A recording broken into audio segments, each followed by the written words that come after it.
did not take up more attorney time than necessary in order to show the plaintiff and the court the basis for the attorney fee request.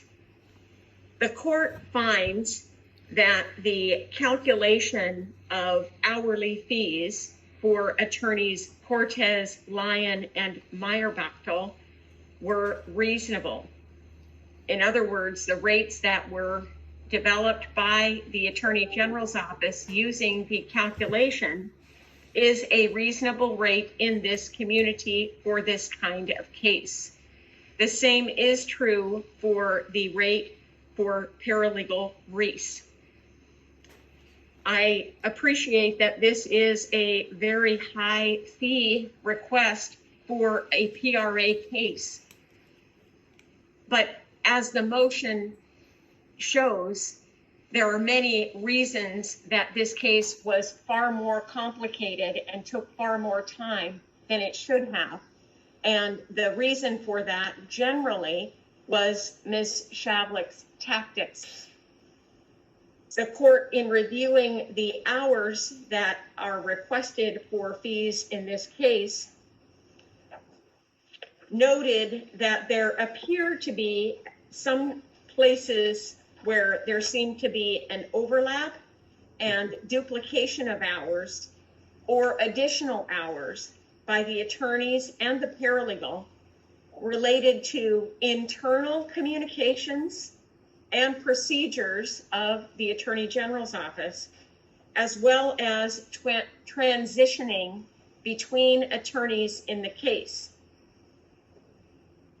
Additionally, while specific record keeping on each task or activity is not required, the court noted that some of the time reports have specific activities while others did not. And while the court can look at those timesheets essentially and line them up with certain activities in the case, I can't do that on every entry.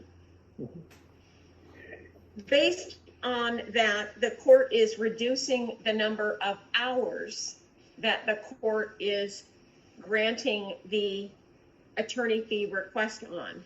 Overall, the court is granting the request for attorney's fees, but making certain deductions on the number of hours. The court believes that, again, the number of hours that was spent on the case is a true number of hours. I believe that the documentation shows that all of that time was spent on this case. And the court has made previous findings that I'm not going to repeat here as to why the plaintiff in this case should be responsible for the time that the attorneys spent on this case. It is an unusual situation, but merited in this particular case. The court agrees with the lodestar calculation provided by the attorneys for the Department of Enterprise Services. And the court is reducing the number of hours as to each individual as follows. As to the time for attorney Don Cortez, the court is reducing the number of hours by 3.5 hours and calculating that using the hourly fee of $335 per hour.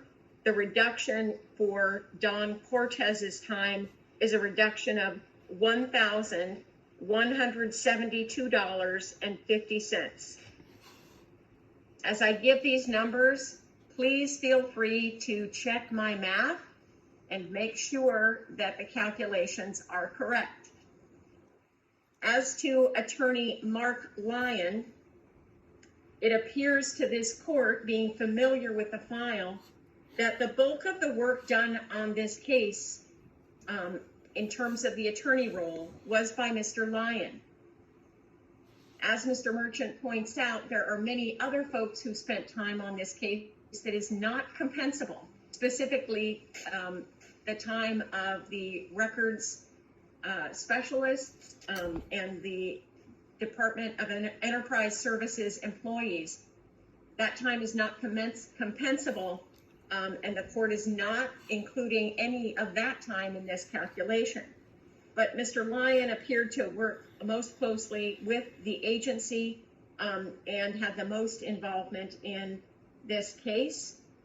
Despite that, there were certainly hours that were duplicative in terms of an overlap of attorneys in which, through no fault of Ms. Shavlik's, the attorneys had to transition between attorneys. And the reduction of Mr. Lyon's time on the case will be a reduction of 25 hours.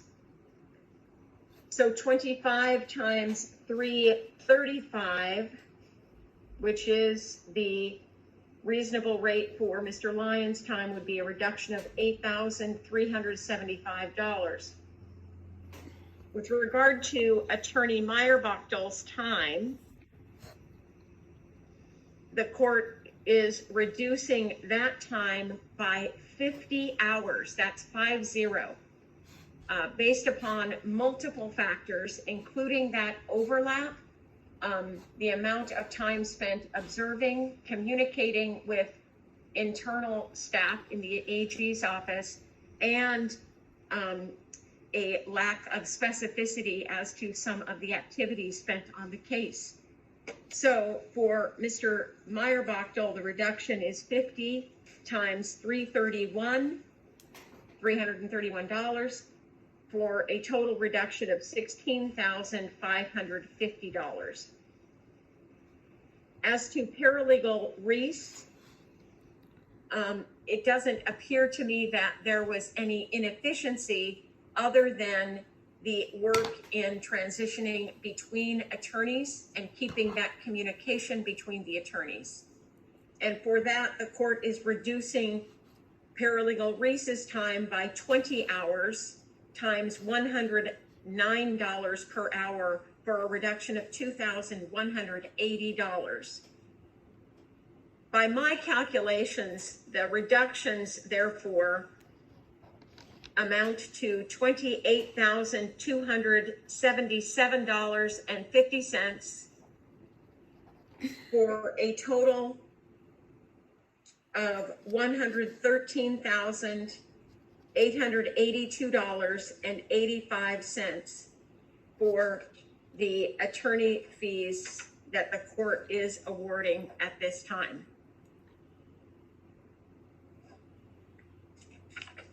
Do the parties require further clarification?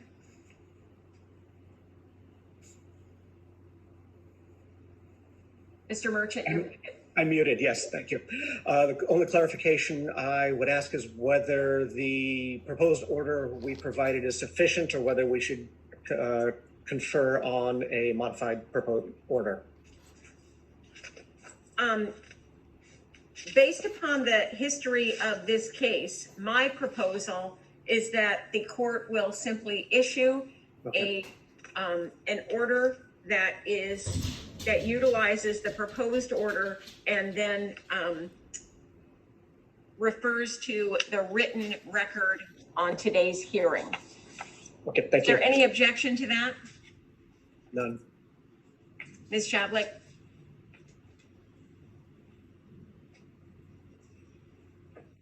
Ms. Shavlik?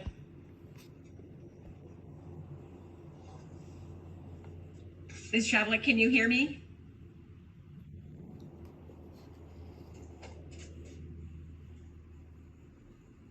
I'm not sure if Ms. Shavlik's audio is working. I don't hear a response. Ms. Shavlik, can you hear me?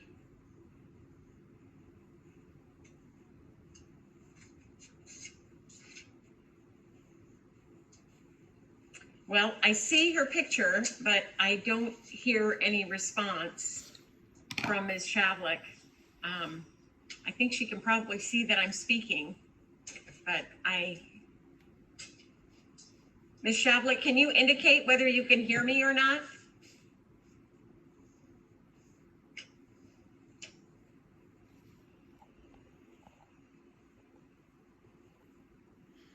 Ms. Shavlik?